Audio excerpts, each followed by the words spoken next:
Welcome back to Fast Attack Slow Release. I'm your host, Nate Brown. We're hanging out with Myke Silky Johnson today. Myke is a local musician, producer, audio engineer extraordinaire. Old friend. That should be the first thing I list, but friends mean nothing to me. I'm just kidding. Because that's why you can call me Silky Johnson. That's why I can call you Myke Silky Johnson, Silky J. I was debating on if I should call you Silky Johnson or not, but I was like, I don't know who's listening. But since it's out there, it's funny. We call you Silky.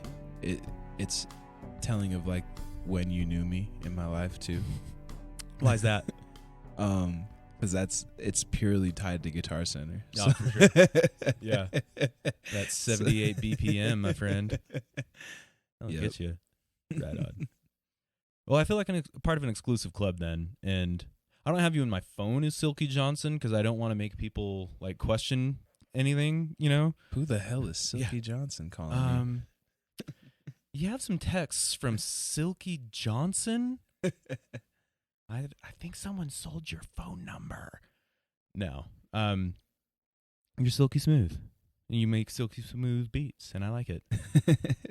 You're also living the dream, though. I'm working on it. You're working on it. I mean, you're currently able to support yourself making and playing music.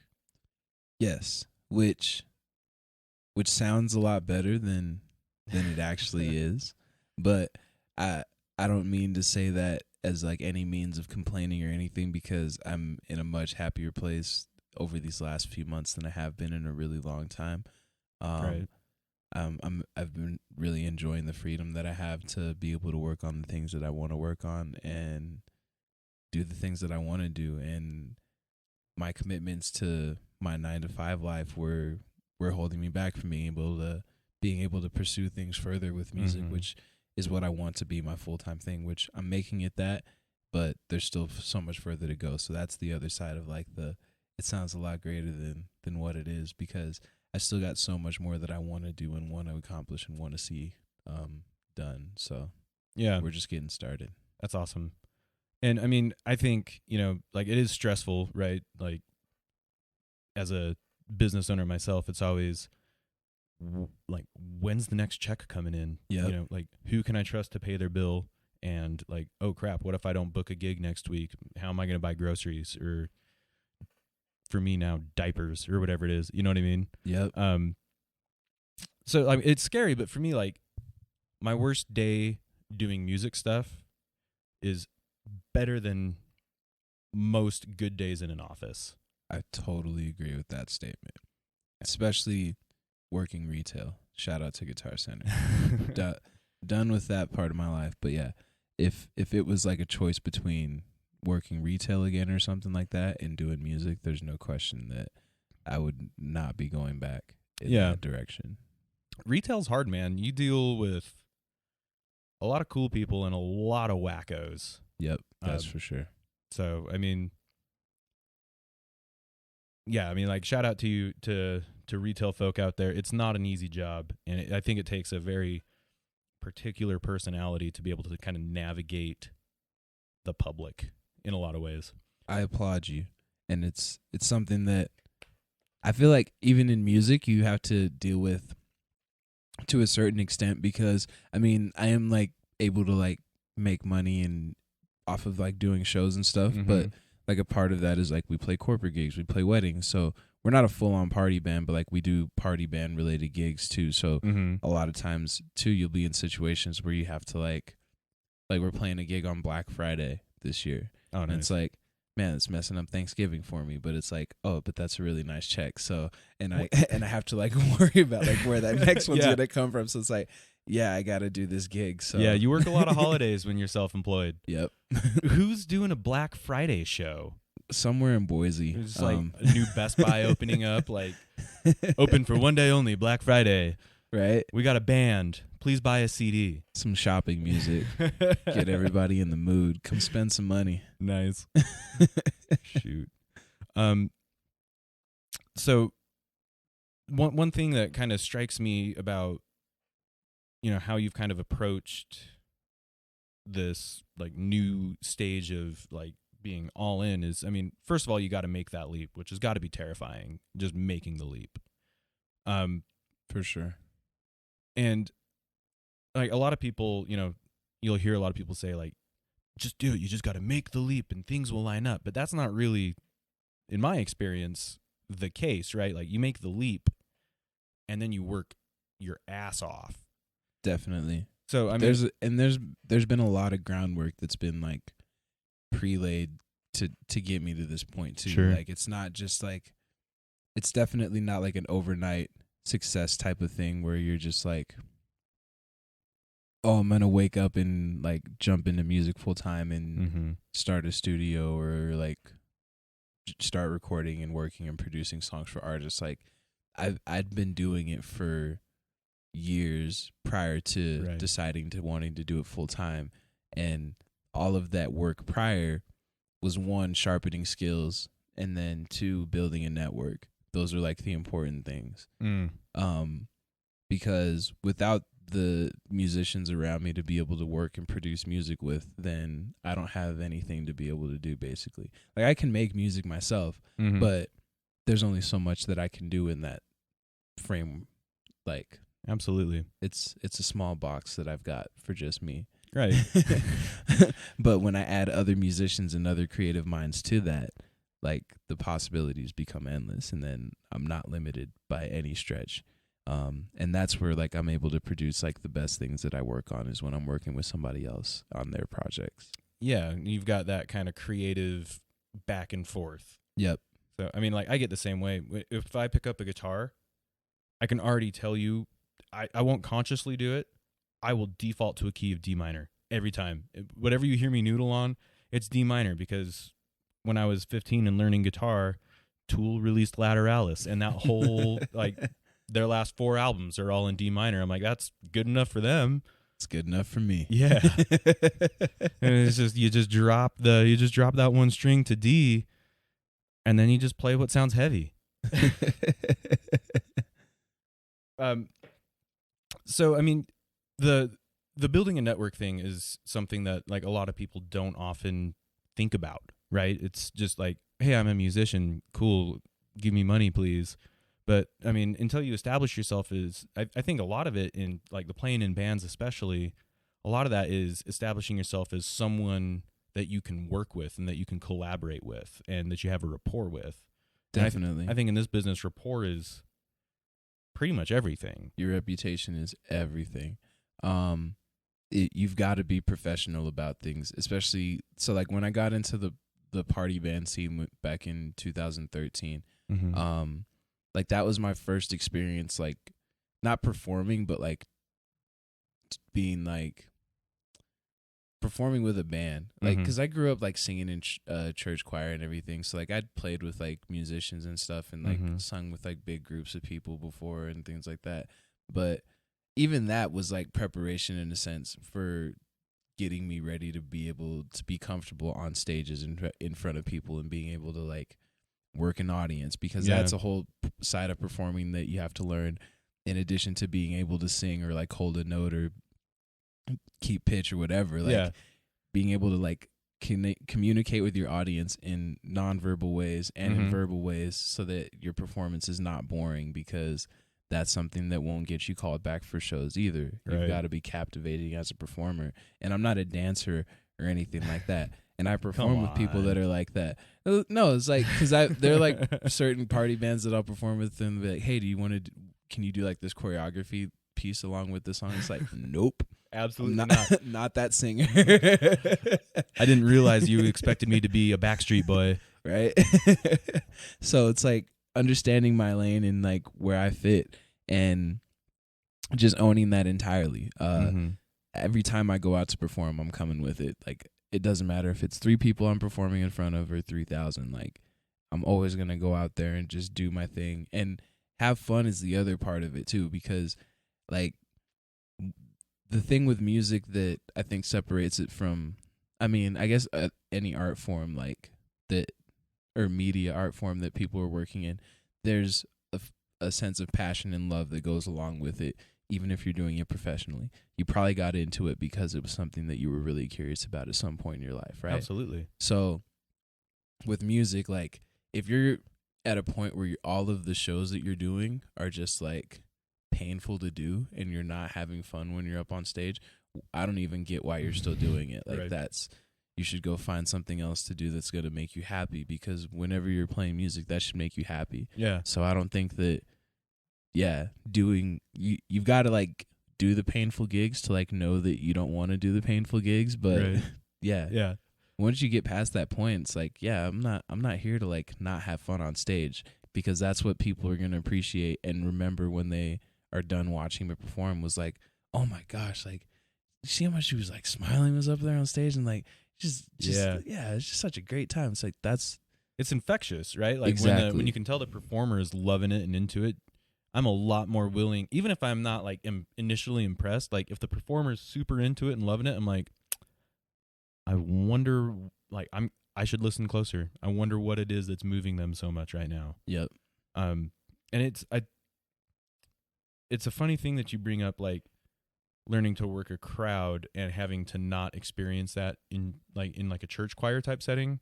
I never really thought about that before, but like I run sound for churches, and I didn't ask anyone, but I kind of assumed like, well, the crowd participation is kind of a given, because if you don't participate, you go to hell, right? That's one way to look at it. I'm pretty sure that's not in the Bible. But no, like there's totally like the give and take and crowd participation aspect of like performing in church. So like even when you're not up on stage, you're like still out in the congregation or the audience singing and performing. So like there was always like that aspect of it that I had as a part of growing up. But then in 2013, like when I started doing the party band thing and like playing with just a 7-piece or a 5-piece band or a 6-piece or whatever like the makeup was, that was a different experience.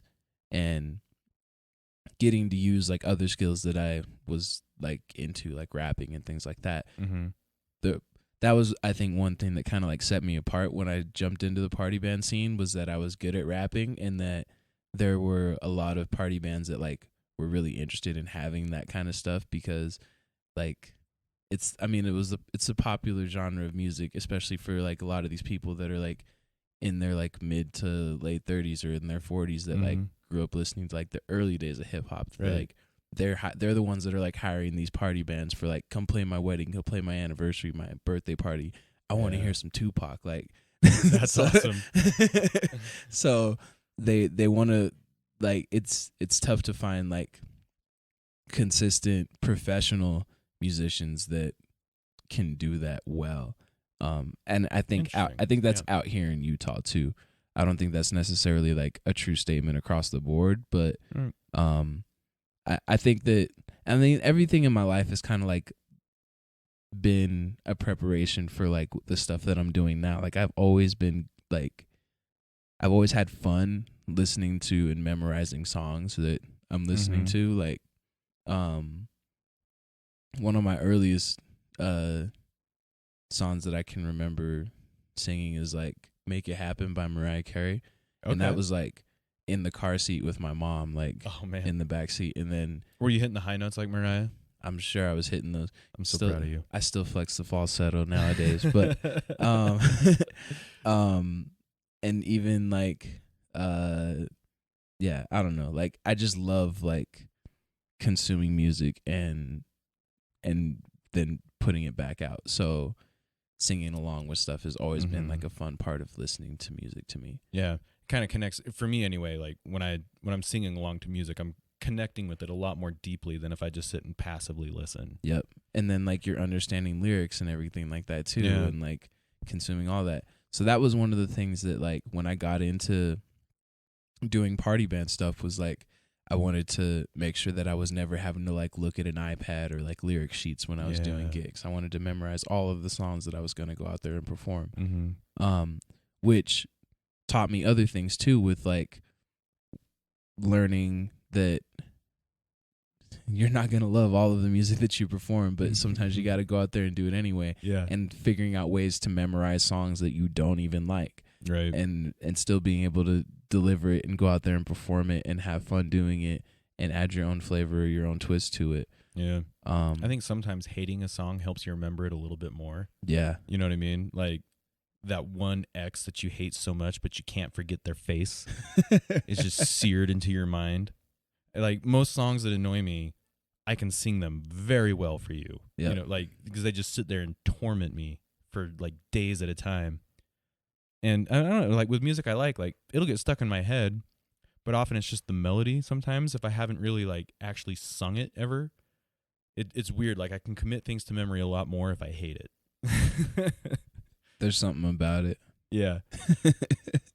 Yeah. So with this network you've built, I mean, so you know your main band now is The Cool, and the cool thing about The Cool, like you were telling to me, like saying to me before we hit record, was like you can back up pretty much anyone, right? So you guys play with a local artist named Joshy Soul a lot. Joshy Soul and The Cool, and part of that collaboration came with you guys. I mean, not necessarily just The Cool, but your network of musicians has brought you to gigs like playing for Alex Boyer and doing all that kind of stuff. So it's the network. I mean, I've always known like, they stress really hard and like, if you want to make it in the industry, like you've got a network, but I guess I've never seen it like, I've never seen it used quite as successfully. People are always like, yeah, I know a bunch of people, and if I'm ever out of a job, I can probably hit someone up for some work editing a book on tape or whatever. But all of that is networking, and I appreciate like what you were saying too, as far as like the success of like the network that I've collected over the years. But a lot of that, that success is like more of a statement about the people that are in the network than it is of like me like meeting all of these people, because that's purely like just chance and circumstances that allow you to meet people in certain situations, right? Sure. Like you can never account for like when you're going to be in a certain room with a certain person and what opportunity might present itself. Mm-hmm. It's all about like, what do you do with that opportunity? Are you going to be somebody that just sits there and doesn't lets life pass them by? Or are you going to be somebody that steps up and like tries to make something happen in a situation? So I say that being like an extremely like asocial? Yeah. Very asocial person. Okay. Like I'm very like reserved and like not outgoing by any stretch. But I like to think that like when the moments do arise, that like the people that I do meet are the people that I'm supposed to be meeting. Sure.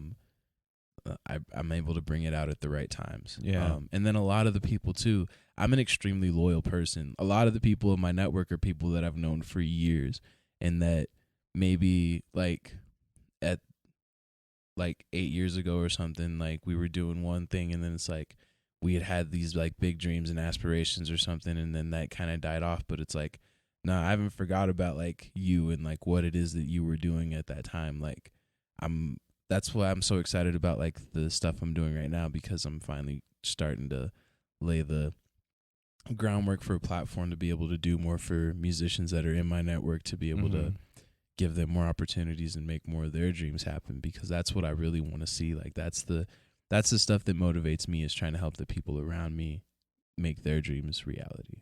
Yeah, that's awesome. Like when you succeed, everyone around you succeeds. Exactly. And so mainly right now, what you're talking about, like bringing opportunities to your network, is you started like a commercial music library. Mm-hmm. And I don't know if commercial music library is the right word for it. I'm sure if there was like a category that we had to fall under for like a business, that would be what it is. Mm-hmm. When I'm talking about it in conversation, I tell people it's just a music licensing company. Okay. I think that in a lot of ways, some of the things that we're doing are really similar to like a record label as well. But we're not a record label. We don't want to necessarily like classify as that.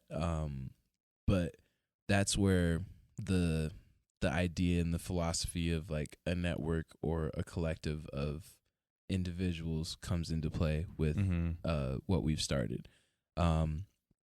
So, like on our website, it says the Key is a collective of musicians, writers, producers, engineers, DJs, Mm-hmm. whatever, that are coming to try to produce better music in a better way. That's the goal, is just making better music better. That's awesome. Yeah. Better music, better. I like that. So it's called The Key. Yep. Is there like a website or anything? Yep. The website's still under construction. So I won't list it yet. All right. We're almost live, but Right on. we're really close. Cool. I'll probably take that part out. Or I'll just leave it in and look unprepared. We'll Either list way's it in acceptable. we'll list it in the credits for this episode, because it'll be ready by then. Oh, okay. Cool. Yeah. I mean, if it'll be ready by the time we publish the episode, then I can say it. probably. All right. It's the Key. Wait. Oh, see, there it is. You didn't want to say it because you forgot it. Because I forgot it. What the URL was. How terrible is that? I'm pretty sure it's the Key Sound, or the Key. Yeah, thekeysound.com. Thekeysound.com. We'll verify that and throw it in the show notes. Man, I like all the little things about starting a business that you don't even think about. It's ridiculous. Half the time when people ask me for my phone number, I start giving them my social security. I'm like, wait, no, forget that one. That one's mine. Replace that with this series of digits. Well, so cool. So, do you have any like music that you want to show us, or like I've always been really interested in your creative process specifically, because like everything I've ever heard you do, I'm like, that is well put together. And I remember like I had a client coming into the studio that needed a beat, and I was like, I suck at making beats. And I shot you a text and you were like, what does he need? And I said this, and you threw together a really great sounding beat in like 20 minutes and emailed it to me. And I was like, how did he do that? So what is it like? I mean, usually, there's got to be like a certain sound or idea or something that like starts the whole thing, right? Exactly. Yeah. So, I mean, beat making has been like the oldest part, I think. Well, not the oldest part, but like that was like the spark that like drove music for me from like hobby status to like, oh, I can like make a job doing this or something. But not to get distracted from the question. No. But it does all start with like an idea from a sound. I go totally off of inspiration when I'm creating things. So a lot of times that might start with like a drum kit. Maybe it might be a single drum sample. Maybe it'll be a sample that I'm like scrolling through loops or something like that. Maybe it'll be a sample from a record that I've been listening to. But there's like inspiration's gotta come from somewhere, because that's like the spark that like gets everything else rolling. Sure. From there, it's just a matter of like keeping that ball rolling and not letting that momentum die. So which is, I guess, quote unquote writer's block, but like the initial like spark of getting things rolling is it always starts with like one sound that's like that gives you the idea, like triggers like, oh, like there's the melody, or like, oh, that's like the rhythm that I'm gonna do, or that's like and this is more for and this is not necessarily just for like hip hop production, but like any type of beat making. But and thinking specifically like with hip hop, there's going to be lyrics that are associated with that too. So a lot of times like thinking of like how a person might be rapping over it, or how it's going to flow with an artist, or like who an artist might be that the beat might be. Sometimes that might be like a means of inspiration that gets like the spark going. But a lot of times it's just one sound. Yeah. Which with this track that we're going to listen to, so this is a song called No Doubt. This is like this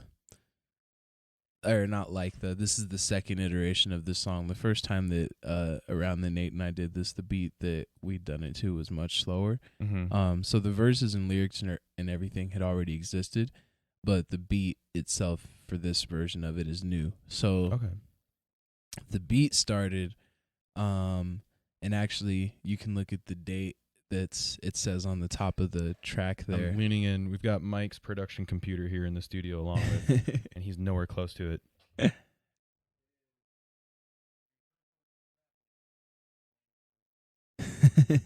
So September 10th, we had rehearsal here at Nate's beautiful studio, Rocket Skates. Thank you. And then in the midst of that rehearsal, or not in the midst, I guess this would be at the end of it, after we were done, the microphones are all still rolling and everything. I always like keep all that stuff going because you never know what you're going to catch. Yeah. And usually it's just like funny to go back and listen to. You'll hear like, oh, you were saying that, or like, ah, ha, ha, or like, that's what you sound like laughing. So you record the whole rehearsal? Whole rehearsal, and then I go up and cut up songs after. Okay. And send them for us to go back and look for reference. But and this is every week. That's just what your band does. You record the rehearsal. Not necessarily every week, but when we're like prepping for like certain shows, okay, we'll get all that stuff together, and then just to tighten up, pretty much. Yep. Okay. Yep, and it gives us stuff to like. That's where we like work on like new transitions or intros, things like that. Sure. So rehearsal is important for all you musicians out there. Make sure that your band plays together outside of shows. Also, make sure at least one person can play to a metronome. Preferably all of you. But at least, I would say the drummer. Yeah, you better hope it's the drummer. Yeah. Because you're in for a rough time. So this track started with this sample. So this is from rehearsal on the 10th, and what was going on? Oh, we were just hanging out after, and then Josh started playing "Wake Me Up" by Evanescence. Really? Yeah, just like the intro. Yeah, I got you. And then Marcus like started laughing at that and like sang like a little bit of like the intro or something, just because it's like one of those like inside band jokes or something, because it's come up a couple of times at rehearsals where Josh will like play that and then Marcus will start singing it. So it's funny because it's a really dramatic song, and you were like the least dramatic group of people, I think. We have some funny musical alter egos, that's for sure. That's awesome. We've got a. I'm not even gonna. Yeah, I won't spoil that. So, let's see. Let me. Here, I'll play like the section of the sample that that we worked with. So let me find that real quick. Okay. So is you've got this pulled up in Ableton. Is Ableton kind of like your production software of choice for the most part? Yes, it is. It's probably one of the, I mean, to me it's like the most friendly environment for doing MIDI alongside audio production and just transitioning back and forth between the two. Sure. Because, I mean, I don't think there's anything that I do nowadays that's just MIDI production or just audio production. It's a combination of both. I got a copy of Ableton, and I spent like 2 hours with the manual and had a decent skeleton of a song worked out within like 2.5 hours of opening up Ableton and opening up the manual and just like learning how to do it. It's a really intuitive software. I'm still a Pro Tools guy. All love for Pro Tools. But it's a really cool software. Okay. And I like to steal all your tricks. So is there a chop and screw on his voice, or is his voice just that deep? No, that's pitched down right now. Okay. So but before I had done that, so I had resampled. That makes it so much better, the pitch down, when you're expecting like a high pitched what's her name? What's her essence? But the original, I think it was just 120. Okay.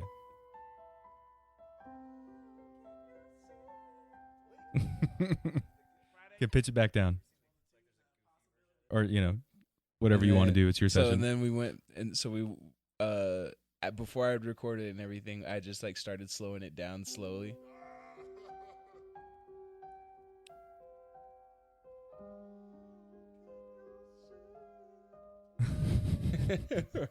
Right.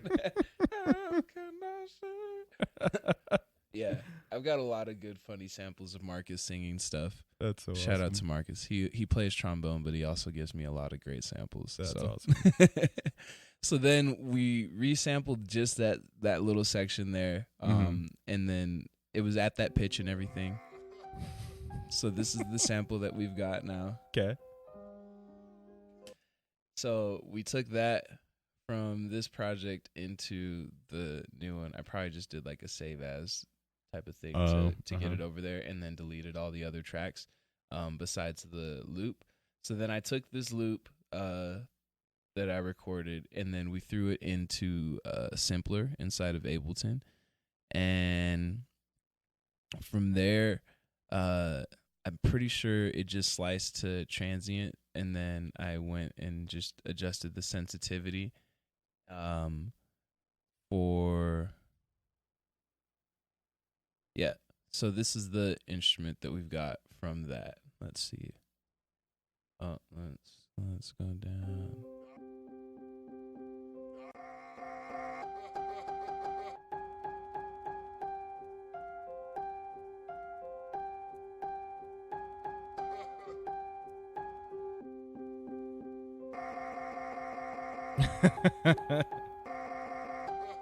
So each note in the sample is assigned to a different MIDI note then. Exactly. Okay. So yeah, I was just doing all this on the keyboard. But I just went through and just told where I wanted the slices to be. Okay. And then that got us to this. Once I did those chops, then I believe it started with this loop.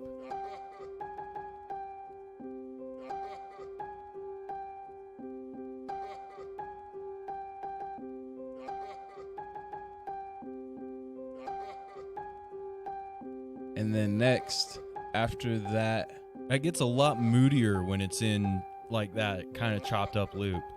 It's a lot more creepy, like Halloweenish. Yeah. Yeah. So I think from there, we started adding some drums. So usually from there, I'll get like a kick, clap, and hi-hat thing going on. Okay.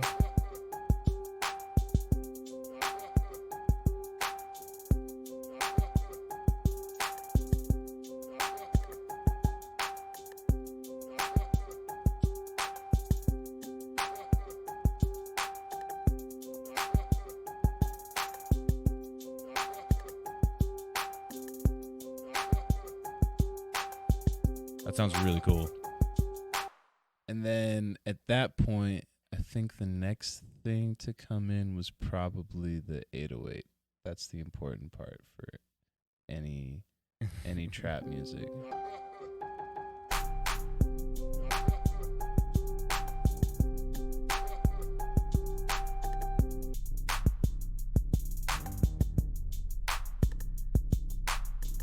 I didn't know the 808 had a note glissando on it. I've never really played around with an 808. That, I mean, it's not something that I think that is like a default thing, but it's definitely like a modern with like the 808 modelers and stuff. Yeah. Okay. Modern thing for sure. Any like modern sub bass that's in any trap or like pop music nowadays is gonna have some portamento on the 808. Yeah, portamento. I said glissando. So I knew what you were saying though. Same thing. Not necessarily, but I was picking up what you were putting down.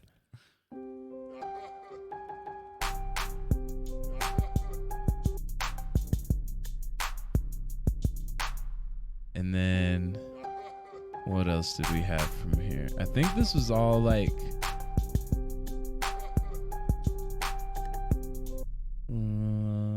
oh yeah, because we added like the effect stuff later on. Yeah, this is a pretty like stripped down, simple beat that was going on here. I was like, it works though. Yeah, because it doesn't need a lot. It leaves room for all the lyrics and everything. Because we haven't even gotten into that or anything either. But did you rap on this? Yeah. And then what else? We've got this like vocal thing that comes in.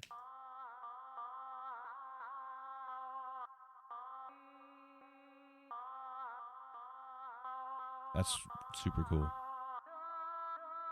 I love like the World Voices collections. Yep. East West does a really good one. That's actually where this came from. Oh, okay. I'm pretty sure. I'm pretty sure it came from the. Was it Raw? Or it might have been the Silk one, but whatever. One of their vocal collections. Because we've got but I recorded that as audio and then chopped it up. So because like East West, they're all MIDI instruments. So like started from that MIDI, put it in a couple notes. Froze, flatten the track, so now I've got audio, drag that audio into a simpler, and then chop that up, and then that gives you the... That's awesome.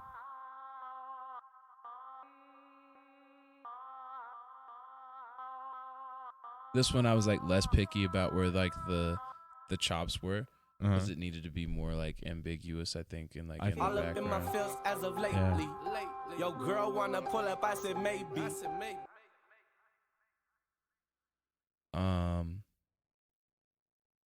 Yeah. That's so awesome. What else? Oh, and then we've got like our like intro and outro stuff. So this was just like having some fun with like effects and like reverbs and reversing stuff and just trying to make like a cool way to intro into the song. And then it also ended up giving me like my transition like effect for the rest of the song too.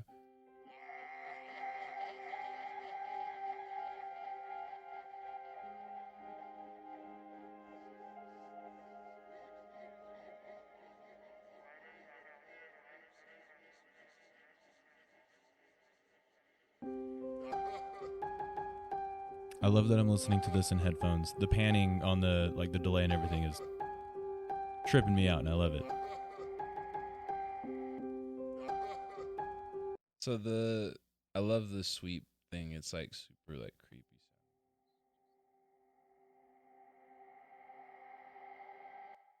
Yes.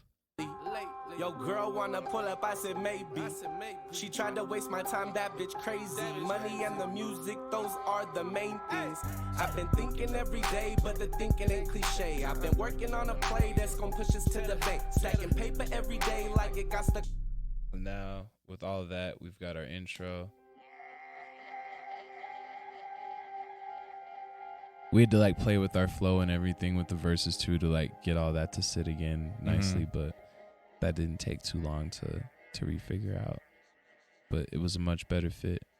Nice. Grandma hit you with the face like she'll slap the about you. So quick, boy, you slick, act like the cool guy, then get checked for your voucher. Ooh, that shit sour. The bouncer snatched that boy by his head. Ooh, he swinging. Ooh, he dead. One step on the stage. Yeah. I dig that, dude. That's really cool. Awesome. And then you got to do all your little things, all your drops and your mutes and your chops and things like that, like the double clap there at the beginning, and then like brushing off my shoulders, then you know it ain't a game. If we stepped up, then we killed it, never leave it the same. Woke up with doubt, step back like wow. Like little things like that. Like, yeah, you gotta have the pull your drums. attention back. Yep. Giving out no breaks like a kickback. Man, I ain't stepped up, then we killed it, never leave it the same. Woke up with doubt, step back like wow. What was I doubting about? This shit feels like a mismatch. Woke up with doubt, step back like wow. What was I doubting about? Giving out no breaks like a kickback. Man, I ain't had a good time like this in a while. Dozed off on the couch, woke up walking out. Holiday, where we at and why the fuck they sleep? Where we back in AZ, beating breaks off beats. I just chopped it up with Vinci, he on. Yeah. I'm like bouncing out of my chair a little bit right now. That's a really good beat, and that all came from a joke. Yep. That's super awesome. Well, I really appreciated like that kind of like glimpse into your process. I love sharing, man. I appreciate the opportunity to talk about it. You don't ever get to like really nerd out about things like this with other producers or or engineers. So Yeah. it's nice when you get a chance to. Well, I hope we can like touch base again soon. Maybe we can talk more about like plugins that inspire you or something like that. I know I would Logan. love to. Yeah, that'd be awesome. We can get like a round table going with Logan when he's in from LA sometime. That'd be sweet. Yeah. Cool. Well, thanks for taking the time to talk to me today. Thanks for having me, Nate. I love hanging out with you. And this has been a really cool glimpse into kind of your process and like what sparks you creatively. And you're freaking like, you're an Ableton wizard, my friend. Yeah, obviously, I mean, like we don't do like screen captures or anything. But like you're really proficient just like zooming around Ableton. And like, I mean, I've opened it like 2 times. So like I feel really clumsy, and watching you just like move around Ableton, I'm like, man, I got to give that another shot. It's I definitely am like a proponent of quick keys and making shortcuts and things as quick and fast as possible. So yeah, I'm happy to like share any tricks anytime. That's awesome. Too many people are like, they're my tricks, you can't have them. No, that's selfish. Yeah, I mean, we're all here. Like, right on. Well, thank you, man. I can't wait for this to go live. I think people are really going to like this. Where can people find out more about your band and where you guys are playing? And so you can look us up on Instagram. I think that's the best place to follow any musician nowadays. Look up Joshy Soul, JOSHYSOUL. You can find me at Key1 Illmanic. That's KEY, the number 1, ILLMANIC. You can find The Cool at And The Cool, ANDTHECOOL. Yeah, and then you can find everybody else that's involved with the band from those pages to there too. We all do a good job of like supporting and posting about each other, and yeah, get connected with us. And then be on the lookout for thekeysound.com. That's going to be live here pretty soon. And yeah, hoping to be providing a lot of new media that's being produced with some really good, high quality, real music from real musicians. right on, man. We'll make sure to throw all that information in the show notes too. So don't feel like you got to rewind that 30 times. Thank you so much. Fast Attack Slow Release is brought to you by Performance Audio. If you want to join in the conversation, you can email me, your host, Nate at performanceaudio.com. Thanks again, Myke. We'll talk to you soon.